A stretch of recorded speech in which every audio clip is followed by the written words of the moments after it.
Olá, meu nome é Caleb Guerra e esse é o Bienal do Livro, um podcast sobre literatura chinesa.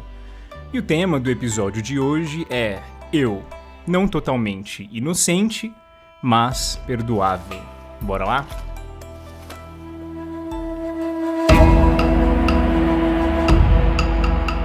Conta Zhuangzi em seu livro que um dia Confúcio se viu abatido demais. Ele estava triste. E o motivo da tristeza de Confúcio era a rejeição dele de suas ideias. Então ele vai contando ali para um estranho, no meio do caminho, que por 2 vezes, por exemplo, ele havia sido mal recebido em sua própria terra natal. Em outra ocasião, em um outro estado que ele tinha ido visitar, ele teve que sair correndo, ele teve que fugir do estado. Em outras 2 ocasiões, ele tinha sido completamente humilhado por quem o recebeu de visita enquanto ele viajava pelo mundo antigo tentando pregar as suas ideias. Veja, Confúcio tinha investido a vida dele em uma ideia, a ideia de que o mundo tem conserto e todos precisam se esforçar para salvá-lo, o que faz sentido para mim, né? Então ele falava que estabelecer-se na sociedade, construindo as relações a partir do seu papel social bem exercido, né? E também através de algo que ele chamava autocultivação, é uma boa ideia, eu acho uma boa ideia. O problema é que nem todo mundo se ocupa com essa missão. E Confúcio era da turma dos que se ocupavam com essa missão e da turma dos que faziam demais. Ele se esforçava muito nessa missão. Os taoístas, já, né, taoísmo como sendo a filosofia também que o autor dessa história seguia, eram conhecidos em contrapartida como a turma dos que faziam de menos. Não que eles não se preocupassem com o conserto da humanidade, mas eles achavam que ser humano é assim. Quanto mais você aumentar suas responsabilidades através da proclamação de uma vida pública liturgicamente vivida, pior a coisa fica. Ou seja, quanto mais cerimonial, ritualística, regradinha e pesada a vida for, mais longe do natural o ser humano fica e mais perto do caos a sociedade se aproxima. Então, o que nós temos aqui nesse choque de visões entre confucionismo e taoísmo? Da perspectiva taoísta, nós temos um Confúcio choramingando porque estava cansado de dar socos no vento. Aqui, o sofrimento de Confúcio tinha ligação com tudo o que ele já havia feito e com a rejeição que ele havia ganhado em troca. Ele estava, na verdade, cansado e triste. E uma frase do Confúcio aqui no finalzinho é importante. No fim desse desabafo todo, ele diz o seguinte: eu não sei onde foi que eu errei. Eu não sei quais foram os erros que eu cometi para ser mal interpretado nessas ocasiões e ser rejeitado. Aqui, a gente percebe que Confúcio, mais do que querer entender onde tudo estava dando errado, ele queria mesmo fazer as pazes com a sua própria história. Era importante para ele encontrar qual era o problema que ele tinha como pensador e como professor e resolver esse problema que fazia com que todo mundo acabasse optando por rejeitá-lo. E eu acredito que esse problema não deixa de ser um problema universal. Quem já foi rejeitado sabe a agonia que é querer entender os porquês de ter sido rejeitado. E às vezes essa busca acaba danificando mais ainda o eu do que a própria rejeição havia danificado. Bom, o taoísta que está ali conversando com Confúcio não traz nenhuma resposta pronta, mas ele conta a história de 2 homens. A primeira é a história do homem que tinha medo das pegadas que deixava pelo chão. E para tentar se livrar dessas pegadas, ele começou a correr. Mas, quanto mais ele corria, mais pegadas ele deixava pelo chão.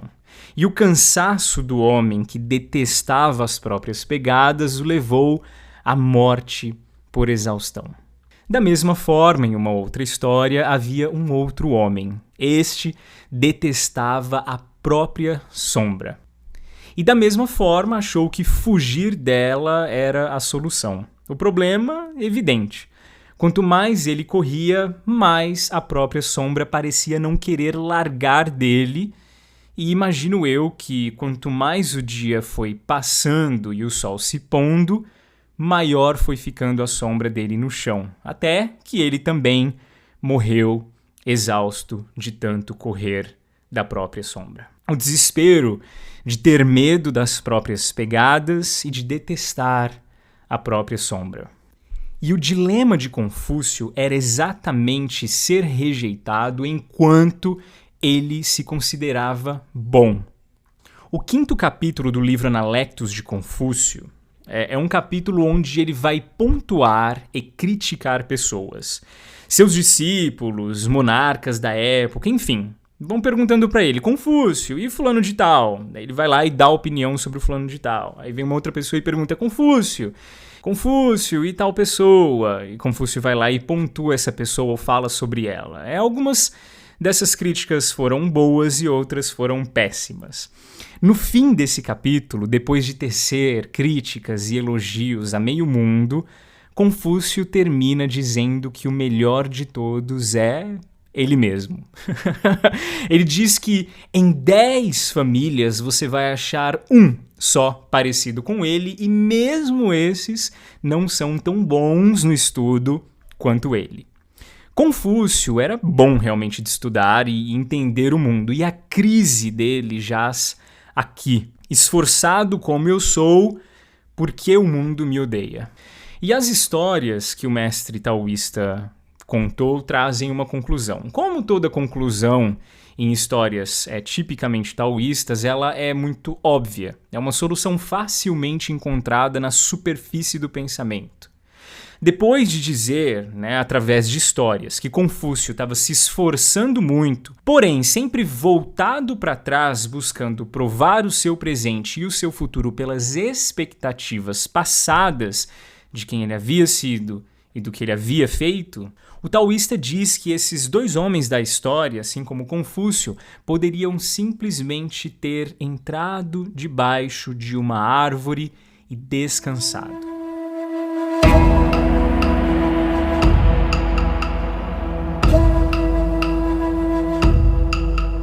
O imperador Marco Aurélio, um dos filósofos estoicos mais famosos da antiguidade, disse que o fogo se alimenta de obstáculos. Eu acredito que o medo das próprias pegadas e o ódio pela própria sombra se alimentavam à medida que os 2 rapazes lutavam desesperadamente contra essas coisas, para fugir delas. O dilema de Confúcio se autoalimenta. É o medo daquilo que você fez, o pavor daquilo que você é, com o pensamento latente de que você é bom, de que você se considera bom, um bom estudante da vida, alguém sensível e centrado. O dilema de Confúcio, nesse sentido, se autonutre com essas dificuldades. Porque quanto mais pegadas você faz tentando se livrar delas, mais pegadas você cria para temer, logo, mais espaço o medo ganha dentro de você. O fogo se alimenta de obstáculos. Descansar, aqui, já começa a ser uma opção viável. E imagine você, conforme o dia vai se pondo, a nossa sombra no chão vai esticando, ela vai ficando maior. Quanto mais você correr dela durante o dia, rumo ao pôr do sol, por exemplo, a questão é que maior ela vai ficar atrás de você. Quem você se tornou a partir das decisões que tomou durante o dia ou durante a vida também é um eu inevitável. Você chegou até aqui e o reflexo que você vê de si quando olha para trás é inevitável. O bom que você enxerga, igual Confúcio enxergava em si mesmo, o mal que você tenta ver com clareza, o medo do que foi e até a raiva do que é, tudo isso é inevitável. Você é inevitável. E o conselho primário, então, ganha forma na ideia de encontrar uma árvore e descansar do peso de ser quem você é. A árvore vai engolir, encobrir a sua sombra na dela. Logo, você não vai precisar ficar sendo confrontado consigo mesmo incansavelmente. E o fato de você sentar vai fazer com que as pegadas parem de ser feitas por um momento. Ninguém vive embaixo de árvore. Ninguém vive sentado. Mas a única opção que quem corre demais fugindo de si tem é parar, pelo menos por enquanto. Na ideia do taoísta, Confúcio poderia se encontrar melhor parado, descansando, do que medindo a si mesmo com a régua rígida do certo e do errado. As palavras que ele usa no finalzinho são: Confúcio, você precisa defender e guardar a verdade de si, ou o seu eu verdadeiro. Bom, para que isso seja feito, a gente precisa tirar os obstáculos do fogo, descansar debaixo da árvore, deixar a vida passar por um breve momento sem nós, talvez até deixar o mundo girar um pouco sem que a gente esteja lá dando corda.